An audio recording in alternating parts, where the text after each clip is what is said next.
Cruise lines charge daily gratuities to toddlers. A person who has never ordered dinner, who has never requested clean towels, and has never paid for anything in their entire life can still owe hundreds of dollars to a cruise line. So, who actually receives the money? Who are you still expected to tip extra? And what should I even tip everyone? Here is the ultimate cruise tipping guide. Let's start with the charge that appears on everyone's bill. Most cruise lines charge every passenger a daily gratuity or service charge. The amount varies by cruise line and even by cabin category, and is normally charged per person per day, not per adult. So that means little Timmy, despite being only 2 years old and not even potty trained, also needs to pay up. Who and why are we paying this fee, you may ask? Automatic gratuities are generally advertised as being placed into a pool and applied as compensation for crew across multiple departments. On one hand, the automatic daily gratuity may benefit the crew members that you actually do not see. That means the people washing your linens, cleaning the public areas, preparing food, and just keeping the ship running behind the scenes. So, leaving the daily automatic gratuity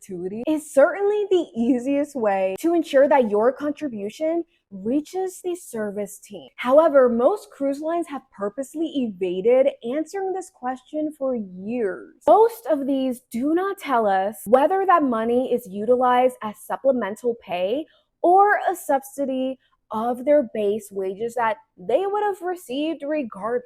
Now, whether you leave the daily service charge or remove it is entirely up to you. If you do choose to keep your gratuities on, I do recommend prepaying them. You get a cheaper rate normally. So, how much cash should you actually bring to tip the crew? Let's start with the average passenger in an interior ocean view or balcony cabin. My general formula for cash tips are as follows: $10 to $20 per person per cabin per day, plus about a $50 buffer. So let's say there are 2 people taking a 7-night cruise, 7 days times 2 people times $10 to $20. You're looking at about $140 to $280 plus your buffer. So I'd probably bring around $200 to $350 with you. Now, before someone runs to the comments, I'm not saying that you need to tip $350. This is just how much cash that I recommend bringing, not how much I'm telling you to give away. So if you bring $300 and only tip $175, congrats. You still have $125. Go blow it in the casino. Now, who gets that $200 to $350? Because we're not just walking around the hallways giving it to random crew members. Honestly, your room attendant is probably going to get the largest portion. For a 7-night cruise, I would budget anywhere between $50 to $100 for your room attendant, depending on the service. And if you have the same waiter and assistant waiter in the main dining room, then I would budget around $30 to $50 each if they provided great service. Then I would keep around $40 to $75 in smaller bills, specifically for bartenders, room service, porters, or random crew members who go above and beyond during the week. And I will talk about them later. And then after all of that, you'll have another $50 to $75 untouched as a buffer. Because someone who you did not account for might be the best crew member that you've encountered all week. Maybe your bartender remembers your drink every night. Or maybe someone at guest services solves a huge problem. Or a crew member goes completely out of the way to assist you. That is what the buffer is for. So your $250 might look something like this.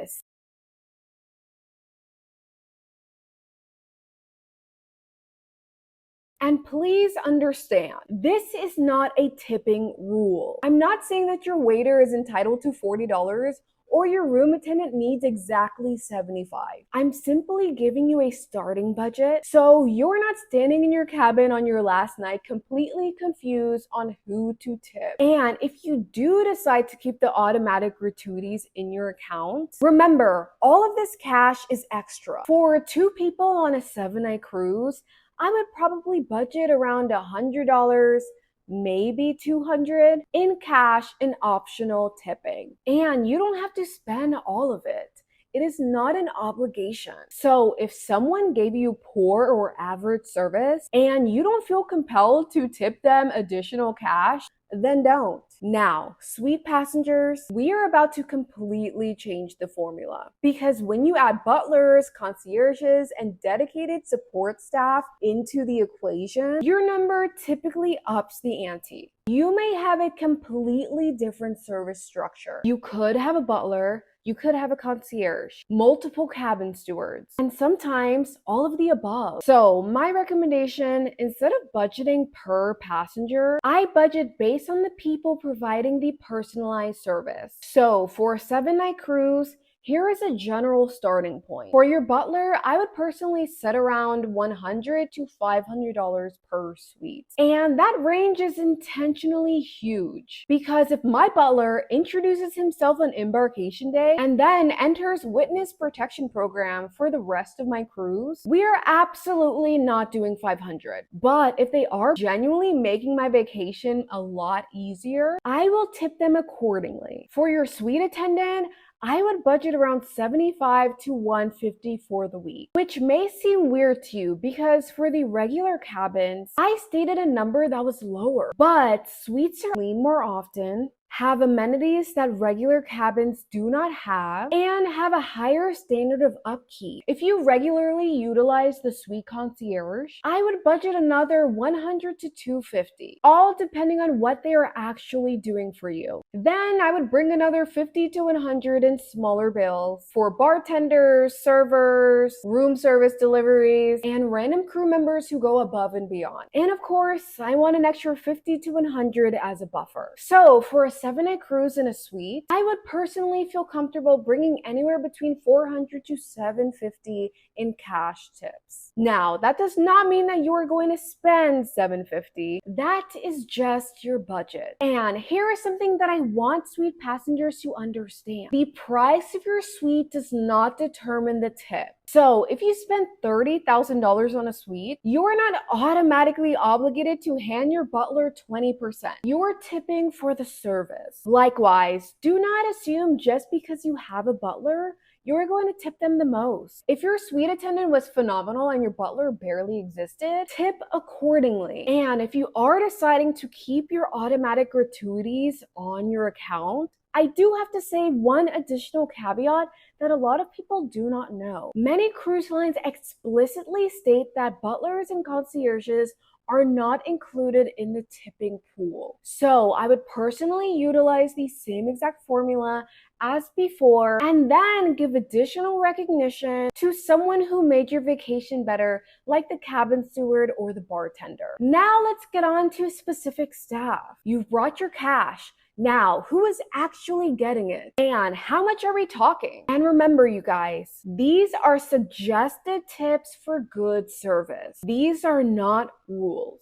If you have the same main dining room team throughout your cruise, for a 7-night sailing, I would personally budget anywhere between around $5 to $7 per day per couple for your main waiter, and around $3 to $5 per day per couple for your assistant waiter. And if you've had different servers every single day of the cruise, I personally would not hunt them down. I would just tip here and there and then go about my day. Now, bartenders are a little different. First, look at your receipts. Many cruise lines automatically add gratuities to drinks or include them in the beverage package. So do not tip 18 to 20% and then think that you need to add another 20% every single time. If I want to give them extra cash, I would say about $1 to $2 per drink. But if I find my bartender, you know the one. Maybe an extra tip at the end of the cruise. Same warning with the specialty dining. Check whether the gratuity is already included. If it is and I still receive exceptional service, I might throw in an extra $5 to $20 depending on the restaurant, the party size, and the service level. But if the gratuity is not included, I personally treat it sort of like a land-based restaurant. Now for room service, I like cash. For a normal delivery, somewhere between $2 to $5 would suffice. I mean, if they're bringing a whole breakfast setup for several people with multiple trays involved, then probably $5 or $10 more. And again, check with your specific cruise line because some automatically add a gratuity. Now we're getting off the ship for a second. The porter who takes your luggage at the cruise terminal, I would generally recommend about $2 to $5 per bag. Now onto the excursions. Excursions depend heavily on the actual experience. For a tour guide, I would recommend generally about $5 to $10 per person for a short tour. But for a fantastic guide on a long excursion that was a little bit more personalized, I would say that $10 to $20 per person is definitely reasonable. And if there is a separate driver, I would budget around $2 to $5 per person, potentially more for an extra long day or exceptional service. Now for the spa and salon.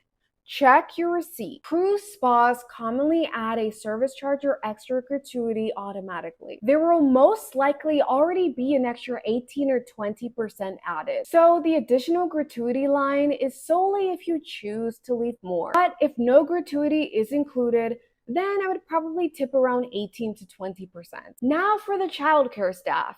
This one is very interesting because policies vary per cruise line. Some cruise youth programs do not expect gratuities at all, and some don't even allow the staff to accept gratuities. So I would check it with the cruise line's policy first. If tipping is permitted and there was a great staff member who has been with your child all week, something like $10 to $20 as an additional thank you seems perfectly reasonable. Now, when should you tip? Porters, drivers, spa and salon employees, excursion guides, and other one-time service providers are generally tipped whenever the service ends. But for cabin attendants, dining teams, butlers, concierges, etc., I generally recommend tipping at the end of the cruise. Some passengers tip towards the beginning of the sailing, which I generally do not recommend. I've heard way too many people tip at the beginning thinking that it would provide preferential treatment, only for that staff member to disappear into the abyss. I mean, if you do want to tip early,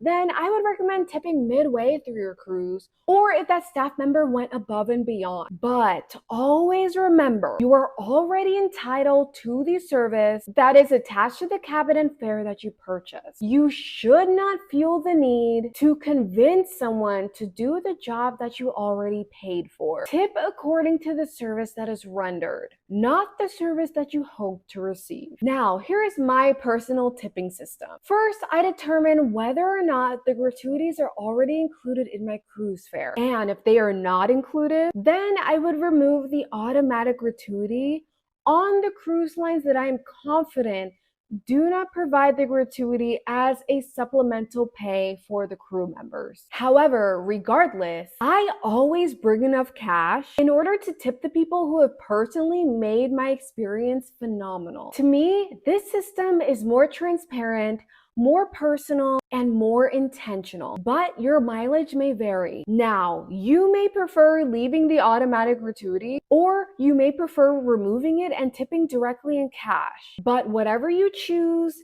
make an informed decision. Do not allow the cruise line or strangers online to shame you into paying money without understanding where it actually goes. Now, do you already follow a tipping formula like this? Or did I miss something? Drop your cruise tipping strategy down below. And if you enjoy luxury cruise content as well as budget saving tips, hit that subscribe button because I have a lot more in store for you. Because I don't do basic and neither should you.